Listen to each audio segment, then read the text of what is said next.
এক স্ত্রী তার স্বামীকে পরীক্ষা করে দেখতে চাইল স্বামী তাকে কতটুকু পছন্দ করে এবং তাকে ছাড়া বাঁচতে পারে কি না।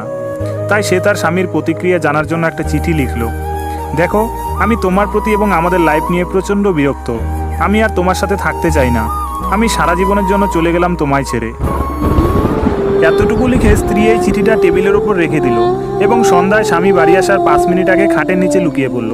তারপর স্বামী বাড়িতে এলো, ঘরে ঢুকলো, স্ত্রীকে ডাকলো, কিন্তু কোনো সারা শব্দ পেল না। সব ঘরে খুঁজলো, তবু কোথাও দেখতে পেল না। এরপর স্বামী খুব চিন্তায় পড়ে গেল এবং হঠাৎই চোখ গেল টেবিলে রাখা চিঠিটার দিকে এবং সে চিঠিটা হাতে নিয়ে পড়ল।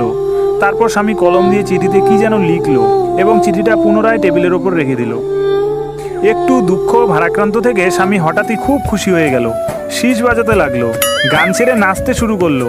তারপর পকেট থেকে ফোনটা বের করে তার কোনো এক বান্ধবীকে ফোন দিল।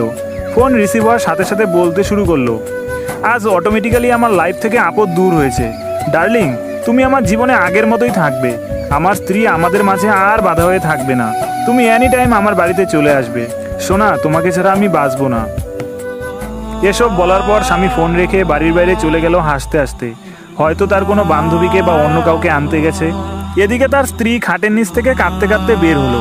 এমন কুলাঙ্গার স্বামীর সাথে সংসার করছে এতদিন এই ভেবে কপাল চাপড়াচ্ছিল। হঠাৎই তার মনে হলো, দেখি তো স্বামী চিঠিতে কি লিখেছে। তাই টেবিলের কাছে এসে চিঠিটা হাতে নিল।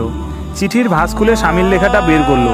স্বামী যা লিখেছিল, অত ঢং মারতে হবে না। খাটের নিচে লুকিয়েছো ভালো কথা, কিন্তু পা দেখা যাচ্ছে কেন? আর শোনো, আমি শুধু তোমাকেই ভালোবাসি। আমি মাংস আনতে বাইরে গেলাম, মশলা রেডি করো জলদি।